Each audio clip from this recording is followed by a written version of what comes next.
Good morning, Terraria players, and welcome back to the Calamity Mod 1 Block Challenge. No, I have not swapped to 1.4 yet because I am a patient burger. In the last episode, we clapped the Moonlord himself, moving towards the post-Moonlord meat of the Calamity Mod. In this episode, Providence, twice. Let's take a look at the mods used in this run, with Calamity and the 1 Block Challenge mod by Jam the Artist. Wait, that's the wrong one. By Jabone. There we go. If you have a suggestion for a mod, big or small, let me know down below. I do take suggestions. The mod right after this one is a suggested mod. Now, let's get back into it, starting right after the defeat of the Moonlord. Let's do this. When the Moonlord went down, new enemies could spawn in the underworld and Hollow that could drop a new material, Unholy Essence, a very important crafting material for this stage in the game. They were used in new potions, armor, and the summon for the next boss, the Profane Guardians. After farming for quite a while, I crafted the summon item and went into the fight. But wait, it's a boss fight. I must leave a note as I always do. This boss I think may have bugged out as I fought it. I lost the first attempt when all 3 Guardians spawned, but when I fought it a second time, only 1 Guardian spawned. Therefore, I'll just show both of the fights and how bad I am at them. Enjoy the fights.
When the Guardians went down, it dropped a summon item for its master, Providence, the Profane Goddess. Of course, I realized I accidentally skipped the boss right before then. I had assumed that because the Astral Monolith itself hadn't spawned, I couldn't summon the boss I had skipped, but I actually forgot that the altar could just be crafted manually. So without any changes to my loadout, I just went straight for Astrum Deus, the second of 2 Astral Biome bosses. Enjoy this decently quick fight against the Big Worm, and hey, it's a no-hit.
When the boss went down, it dropped many lunar fragments from where it died. Inside its treasure bag, it held a weapon from its loot pool and its expert mode item, the Hide of Astrum Deus, which gave a hell of a lot of buffs for a true melee when you take damage.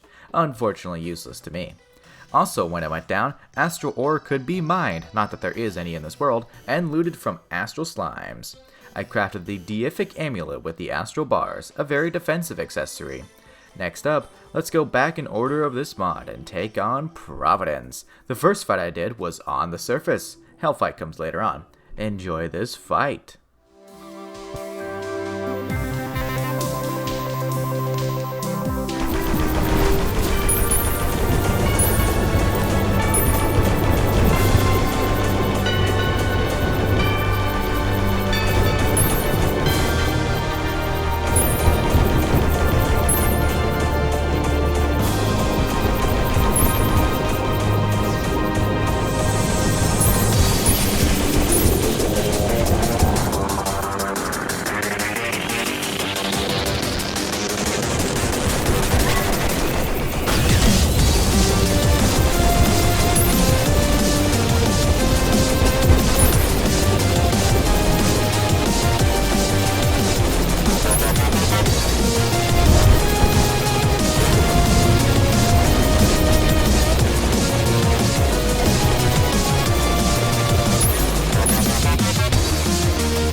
Providence down. From her corpse, she dropped Elysium wings because I was in the hollow. It's a very good set of wings. They later went into an upgrade to the Seraph Tracers. A lot of old bosses were now powered up and could drop Bloodstone, like Calamity and the Brimstone Elemental. Enemies in certain dark places like the dungeon and the Brimstone Crag could also drop Bloodstone.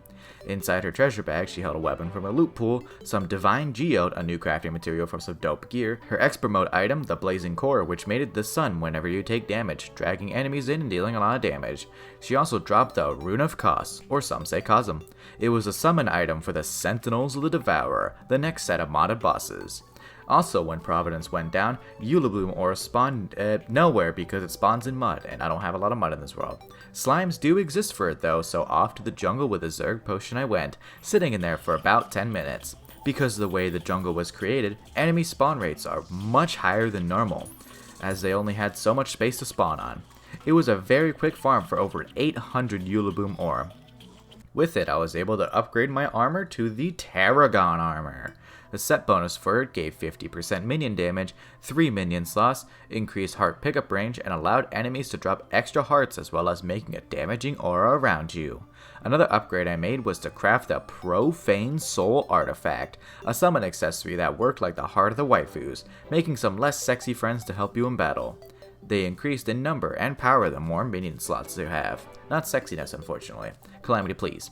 Anyways, now that I had the new gear, I farmed for Bloodstone for a bit, then took on Providence in the Underworld to get her other drop.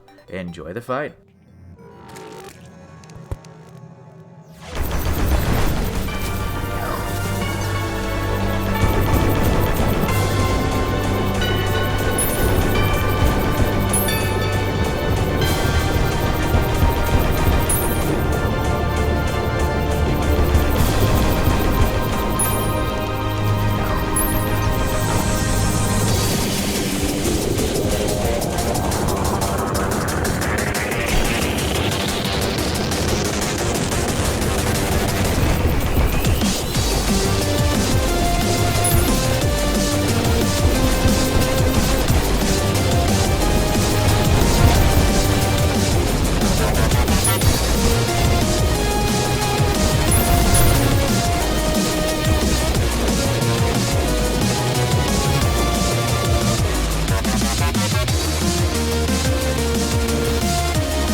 When Providence went down in the underworld, she dropped the same stuff as before, but instead of the Elysian wings, she dropped the Elysian Guard, a defensive accessory that gave defense, a dash, and more max life and allowed you to hit a hotkey to activate a bunch of buffs, but reduce your movement speed.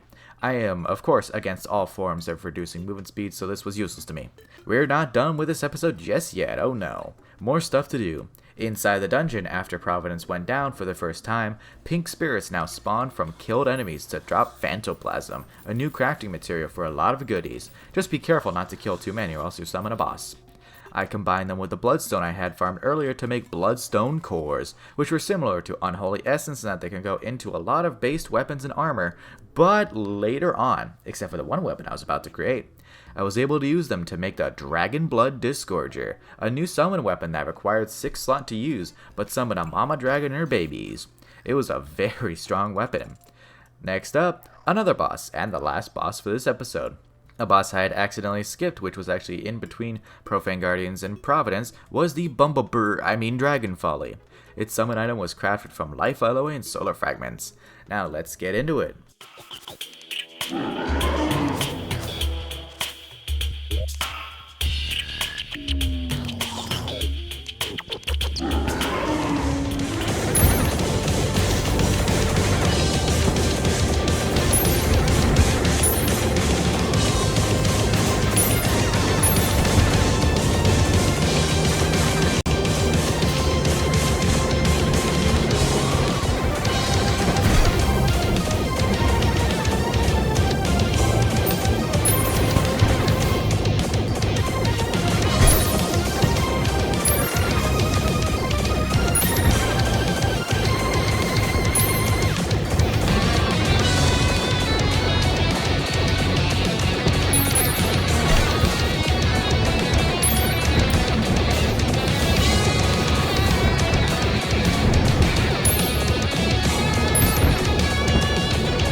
Dragon Folly down. Inside its treasure bag, it held a weapon for its loot pool as usual, effulgent feathers, which were again like bloodstone and unholy essence where it went into an armor set later. It also dropped its expert mode item, the Dynamo Stem Cells, which gave 10% movement speed and allowed ranged weapons to have a little projectile as a treat. It also gave immunity to a few Dragon Folly debuffs.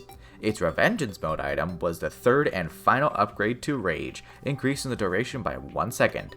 And with that, the episode concludes. Let's take a look at some upgrades made. For weapons, I added the Dragon Blood Disgorger to my weapons. For armor, I went from the Stardust armor to the Tarragon armor. For accessories, I added the Deific Amulet and the Profane Soul Artifact to my loadout.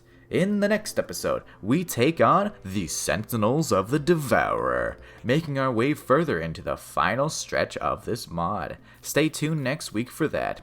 Thank you all for watching. I'll see you all in the next one. Blade Burger out.